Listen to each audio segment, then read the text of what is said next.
എല്ലാവർക്കും നമസ്കാരം. പുതിയൊരു വീഡിയോയിലേക്ക് എല്ലാവർക്കും സ്വാഗതം. അപ്പോൾ ഈസി ആയിട്ട് ഇന്ന് നമുക്കൊരു മസാല ദോശ റെഡിയാക്കിയെടുക്കാം.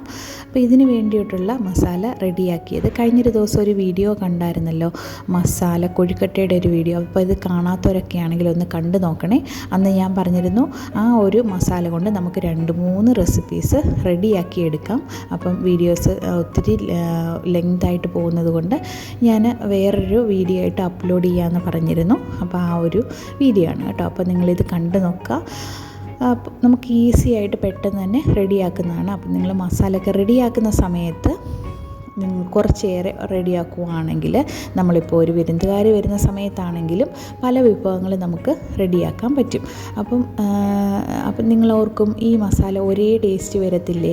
നമ്മൾ കൊഴുക്കട്ട ഉണ്ടാക്കിയത് അരിപ്പൊടിയിൽ വേവിച്ചെടുക്കുകയാണ്. ആവി കയറ്റി വേവിച്ചെടുക്കുമ്പോൾ അത് വേറൊരു ടേസ്റ്റാണ്. അതുപോലെ മസാല ദോശ ഉണ്ടാക്കുമ്പോൾ ദോശ ബാറ്ററിൻ്റെ ആ ഒരു ടേസ്റ്റും പിന്നെ ഈ ഒരു മസാല ടേസ്റ്റും കൂടെ വരുമ്പോഴത്തേന് അതിന് വേറൊരു ടേസ്റ്റാണ്.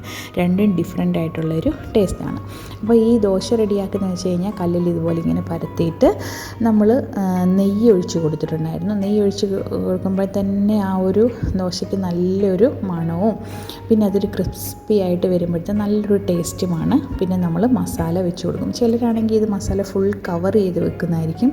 ഇവിടെ മക്കൾക്കാണെങ്കിൽ അങ്ങനെ കവർ ചെയ്ത് ഒരുപാട് മസാല കൂട്ടി വെക്കുന്നത് ഇഷ്ടമല്ലാത്തതുകൊണ്ട് ഞാൻ കുറച്ച് മസാല ഇങ്ങനെ ഒരു സൈഡിൽ ഇങ്ങനെ വെച്ചിട്ട് ഇങ്ങനെ മടക്കി കൊടുക്കും. അപ്പോൾ നമ്മുടെ ടേസ്റ്റി ആയിട്ട് മസാല ദോശയാണ് റെഡി ആയിരിക്കുന്നത്. അപ്പോൾ നമുക്ക് ആവശ്യാനുസരണം നമുക്കിത് റെഡിയാക്കാം. ഇപ്പം ബ്രേക്ക്ഫാസ്റ്റൊക്കെ റെഡിയാക്കേണ്ടവർക്ക്, ഡ്യൂട്ടിക്കൊക്കെ പോകുന്നവർ, അവർക്ക് വൈകുന്നേരത്താണെങ്കിൽ ഇതിങ്ങനെ റെഡിയാക്കി വെച്ച് മസാല റെഡിയാക്കി വെച്ച് കഴിഞ്ഞാൽ ദോശ രാവിലെ ഉണ്ടാക്കിയിട്ട് പിന്നെ നമുക്കിതിങ്ങനെ മസാല ഇങ്ങനെ ഫില്ലിങ്സ് ആയിട്ട് വെച്ച് കൊടുത്ത് വെച്ചാൽ മതി. നമുക്ക് പെട്ടെന്ന് തന്നെ റെഡിയാക്കാൻ പറ്റും. കുഞ്ഞുങ്ങൾക്കൊക്കെ ആണെങ്കിൽ ഒരുപാട് ഇഷ്ടപ്പെടും. അപ്പോൾ മസാല റെഡിയാക്കാൻ വേണമെങ്കിൽ നമുക്ക് ക്യാരറ്റ് അതിനകത്ത് ആഡ് ചെയ്യാവുന്നതാണ്, ഉരുളക്കിഴങ്ങിൻ്റെ കൂടെ. അതുപോലെ തന്നെ മസാല ദോശ ഉണ്ടാക്കുമ്പോൾ നമ്മൾ ബീട്രൂട്ടൊക്കെ ഇട്ടിട്ട് മസാല ദോശ ഉണ്ടാക്കാറുണ്ട്. അപ്പോൾ ഞങ്ങളുടെ വീഡിയോ ഒക്കെ കണ്ട് ഇഷ്ടപ്പെടുവാണെങ്കിൽ ലൈക്ക് ചെയ്യാനും ഷെയർ ചെയ്യാനും അതുപോലെ നിങ്ങളുടെ അഭിപ്രായങ്ങളൊക്കെ കമൻ്റായിട്ട് എഴുതി അറിയിക്കാനും മറക്കരുതേ. പിന്നെ നിങ്ങളുടെ ഫ്രണ്ട്സിനും നിങ്ങൾക്ക് അറിയാവുന്നവർക്കൊക്കെ ഒന്ന് ഷെയർ ചെയ്ത് കൊടുക്കാനും മറക്കല്ല കേട്ടോ.